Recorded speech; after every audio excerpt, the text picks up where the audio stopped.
Hey kids! Welcome to Sam's Science Lab, also known as my kitchen. We are going to be learning about density. What we are going to be doing is making a lava lamp. I know, cool, right? We're also going to be learning about how they work. So what you're going to do is you're going to need vegetable oil, or you can use a mineral oil or baby oil. I used coconut oil because it's colorless and I think it makes it look cooler. You are going to need water, a plastic bottle or a cup. You can also use a clear cup, food coloring, and an Alka-Seltzer tab or any other fizzing tab. And that's it. So to get started, you take your bottle. I already have my oil in it because that's what my coconut oil came in. And then you're gonna fill the oil about 2/3 up, and then you're gonna fill the rest with water. Okay, so I filled my bottle with water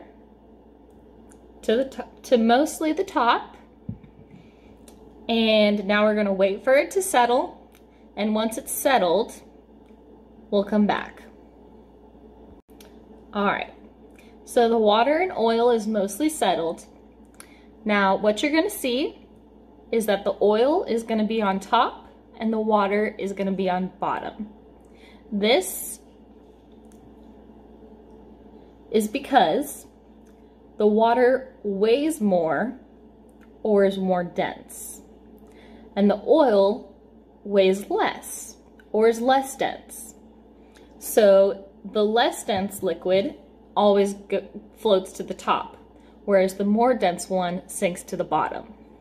Now what you're going to do is add whatever color food coloring of your choice. I chose green because it's my dad's favorite.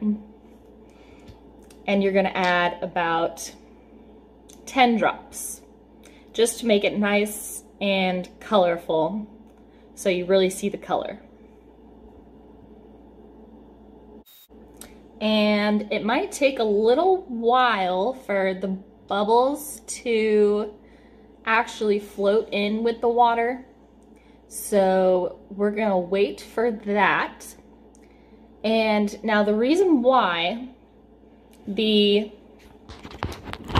food coloring sinks all the way to the bottom like that is actually because the food coloring is the exact same density as the water.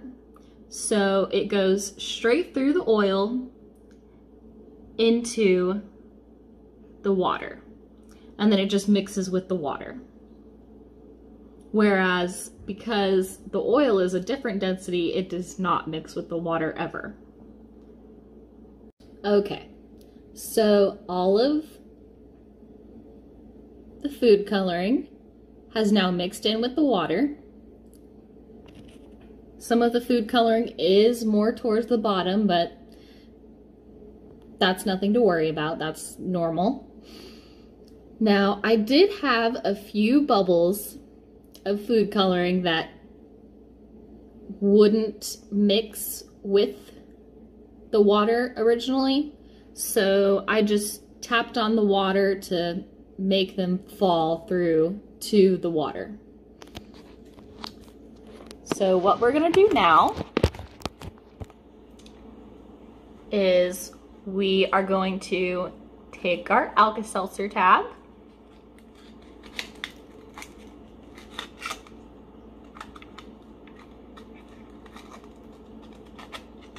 and we're gonna break it in half. And now what you're gonna do is you're just gonna pop it in.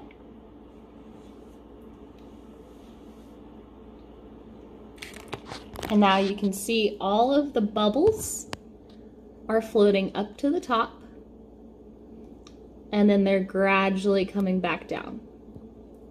Now, the reason why this is happening is because when the Alka-Seltzer mixes with the water and food coloring, it causes CO2 gas. And when that mixes, it causes gas bubbles with the water, and those gas bubbles travel up to the top of the bottle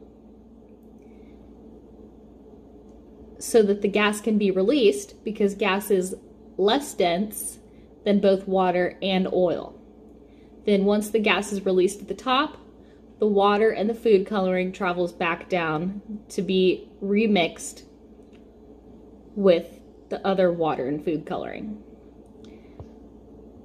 This reaction continues until all of the Alka-Seltzer is completely dissolved.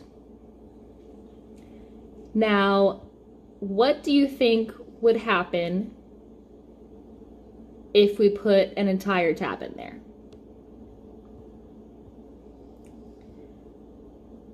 It would cause more bubbles, basically. And if you want the reaction to happen for more amount of time, then you just keep adding tabs for however long. Now, if you were to put a lid on the bottle, basically what happens is the gas gets trapped in and can't escape when it goes to travel to the top. So it increases the pressure in the bottle. And so I'll show you what happens by adding another tab. So you put the tab in and you close the lid. And we'll let it completely finish making all the bubbles. You should be able to hear it hiss.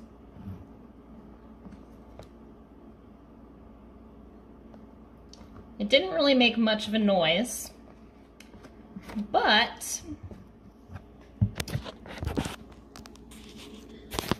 basically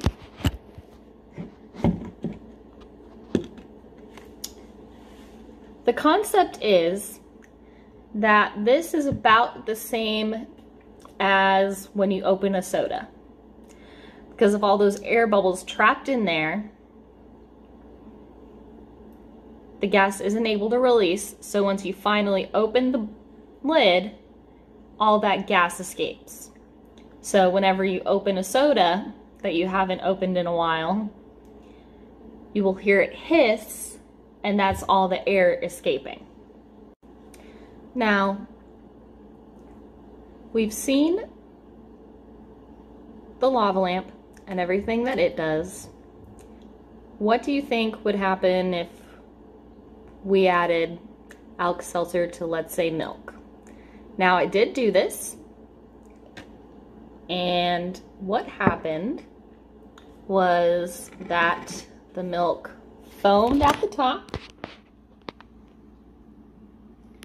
and it didn't do anything at the sides. So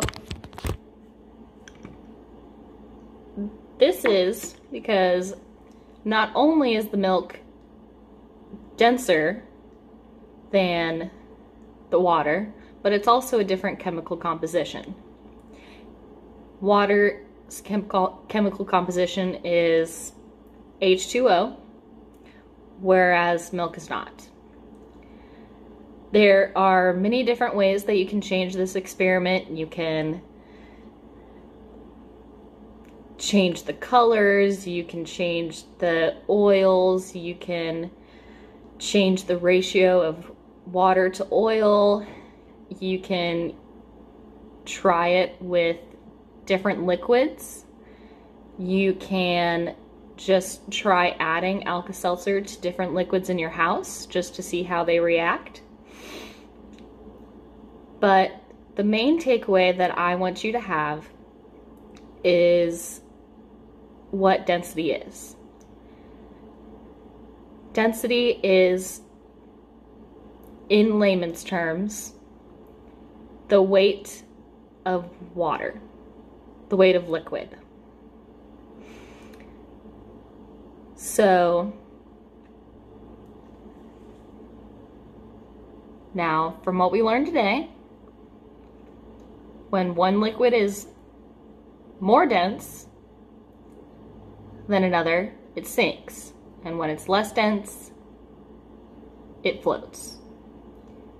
And liquids of different densities do not mix, but liquids of the same density do mix. So I hope you enjoyed today's lesson, and I hope you have fun making your own lava lamp, and I hope you try more versions of this, and have a great day.